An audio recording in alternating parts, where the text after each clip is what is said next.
Nandita, tell me, a lot of parents come to me and say that, they want their child to start writing, that also in playgroup. And I'm horrified because children at that young an age have not developed their pencil grip as yet, but because they see their neighbors' children who are perhaps going to other preschools, writing pages after pages, that they feel that the child hasn't learnt enough.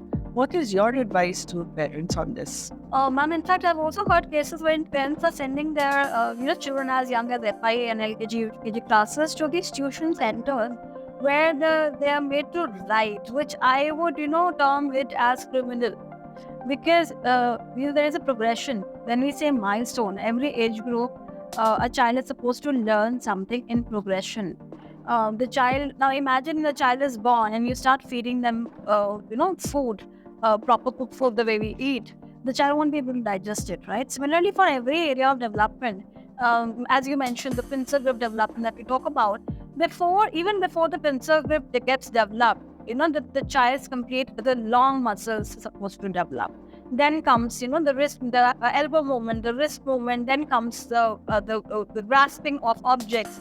Then comes the pencil grip, and then comes the tripod, which is this is how a child should be writing. Now, very often, you've heard cases wherein children, when they go in their high classes or 10th standard, 11th standard, 12th standard, they say that we forgot what to write. We couldn't write. There was too much of, my fingers were paining. I couldn't focus. I couldn't answer. So there are these trigger points. You have to understand, if the tripod is not developed the way it should be developed for writing, the child will not be able to write freely or comfortably. That is the reason why in later terms the children hate to write.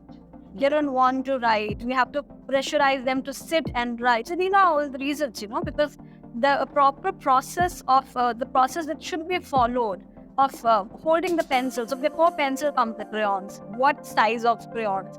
So from playgroup, what size of crayons one should be using in a classroom?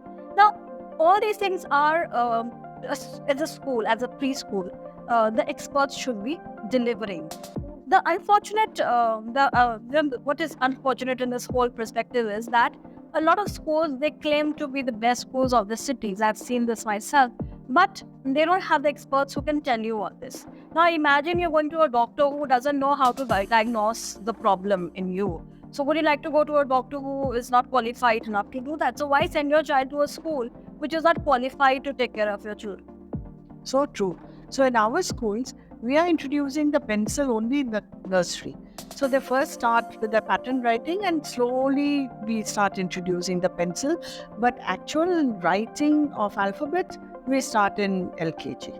What do you think about that? Ma'am, I think you're following the progression, because you also have 3 classes before that, in which I saw children using crayons, which were bigger in size, and then gradually moving to gripping of a pencil, which I think is the right way to do it.